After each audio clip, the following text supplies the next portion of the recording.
भगवान की जो पावन कथा है ये कोई साधारण कथा नहीं, ये बहुत अद्भुत बहुत दिव्य कथा है। जिस पुराण को आप हम सभी श्रवण कर रहे हैं ना, ये पुराण का नाम क्या है? भागवत। क्या नाम है? भागवत। अब देखिए, जिस पावन कथा को आप हम सभी श्रवण कर रहे हैं, सर्वप्रथम हमारा विचार होना चाहिए कि जिस चीज को श्रवण कर रहे हैं उस चीज का मनन करें, चिंतन करें। भैया घर में गाय पाल रहे हैं तो क्यों पाल रहे हैं? वो गाय पालने के पीछे का हमारा स्वार्थ क्या है? आजकल स्वार्थ ही कहा जाएगा। गौ माता जब तक दूध देती है तब तक मनुष्य पालता है, और जिस दिन दूध देना बंद किया भक्तों और सड़कों पर छोड़ देता है, ये दुर्भाग्य की बात है। तो ये भागवत महापुराण कोई साधारण पुराण नहीं। ये भागवत में कितने अक्षर हैं? 4, और चारों की अलग अलग व्याख्या है। भ मैंने भक्ति, और ग मैंने ज्ञान, और वो मैंने वैराग्य, और त मैंने तपस्या। आप विचार करिए, जिस दिन मनुष्य के अंदर ये चारों चीजें व्याप्त हो जाएं, भक्ति, ज्ञान, वैराग्य, तपस्या, जिस दिन ये चारों चीजें व्याप्त हो जाएं, तो आप समझ लीजिए ये मनुष्य योनि में आना आपका सफल हो गया। ये कोई साधारण पुराण नहीं, एक एक अक्षर में प्रभु की श्यामलता समाई हुई है। भागवत जी के महात्मा का जो प्रथम श्लोक कहा, ये प्रथम श्लोक के माध्यम से आप देखिए भगवान को किन नामों से पुकारा गया। सच्चिदानंद रूपाय विश्वोत्पत्त्यादि हेतवे तापत्रय विनाशाय श्री कृष्णाय वयं नुमः। श्री कृष्णाय वयं नुमः। किसी भी कार्य को करने जाते हैं तो उसका आगाज सुंदर होना चाहिए। सर्वप्रथम अगर हम कथा को श्रवण कर रहे हैं, नियम लेना चाहिए कि प्रभु के चरणों में समर्पित होकर के हम पावन कथा को श्रवण करें, प्रभु को प्रणाम करें। श्री कृष्णाय वयं नुमः।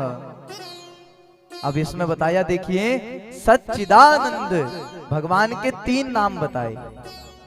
भागवत के प्रथम श्लोक, ये महात्मा के प्रथम श्लोक में बताया भगवान के 3 नाम पुकारे। क्या क्या?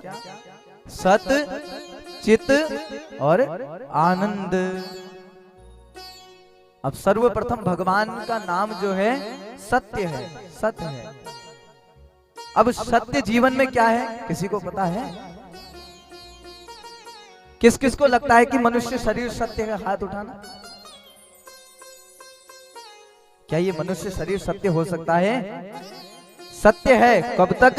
जब तक इस तन पर प्राण है तब तक ये शरीर सत्य है। भक्तों, जिस दिन ये तन से प्राण निकल जाएंगे, हमारे घर वाले कहेंगे भैया 2 घंटे से ज्यादा वो भी नहीं रखेंगे हमें, जल्दी ले जाओ, देर हो गई है। ये सत्यता है। अरे वही सत्य को जानना है तो हमारी सनातन पद्धति को देखिए, हमारे सनातन धर्म को देखिए। हमारे सनातन धर्म में आज भी कितनी सुंदर बात है। कोई मनुष्य मर जाए तो अंतिम समय में कहा जाता है क्या? राम नाम सत्य है। कहा जाता है कि नहीं? अब किस किस को पता है वो राम नाम सत्य किसके लिए कहा जाता है? जो मर गया कि जो जीवित है?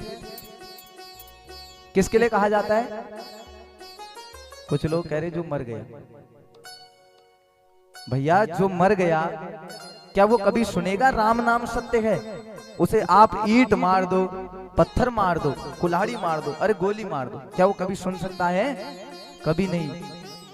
जो घाट की ओर मनुष्य ले जा रहे होते ना, 4 कंधों पर जाता है, पीछे से पूरी प्रजा चल रही होती है, वो प्रजा को समझाया जाता है कि भैया देख ऐसी गति तेरी भी होनी है, राम नाम सत्य है, इसके अतिरिक्त दूसरा कोई सत्य नहीं है।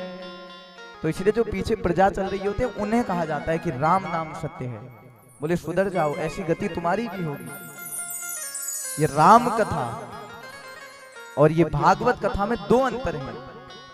अब अंतर क्या है?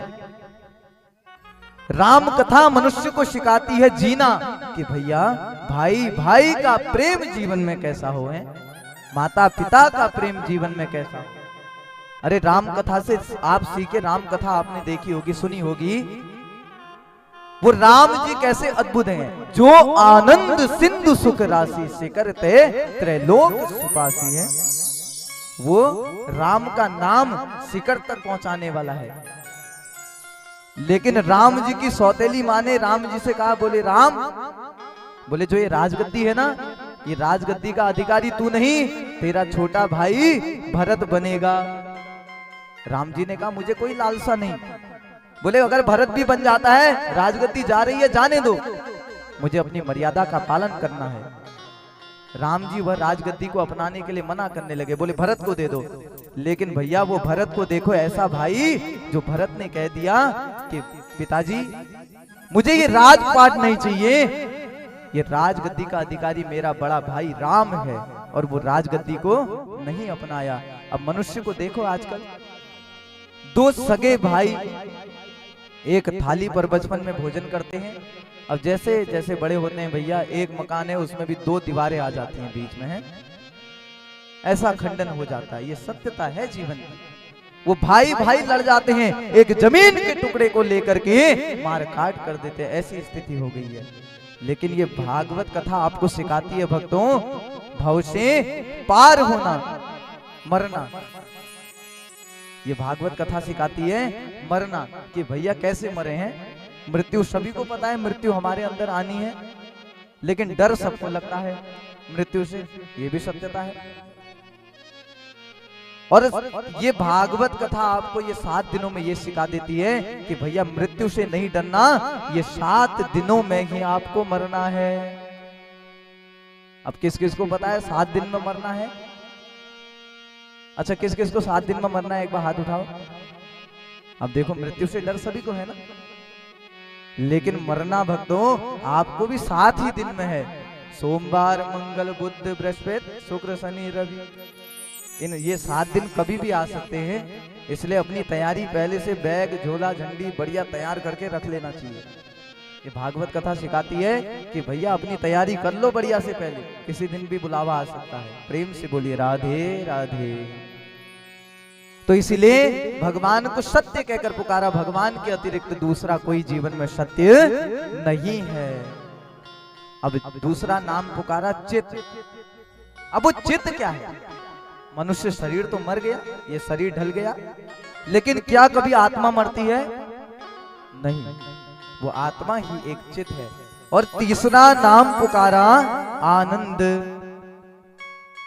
अब वो आनंद क्या है? आहा, शादी में गए, रसगुल्ले खाए, पेट में हाथ लगा के कहा आनंद आ गया है, लेकिन कब तक आया? जब तक एक रसगुल्ला खाया, फिर मन किया दूसरा खा लिया, तीसरा खा लिया, जैसे ही 4-5 खा लोगे फिर कहोगे छी रसगुल्ला भी बेकार है। क्या वो आनंद था?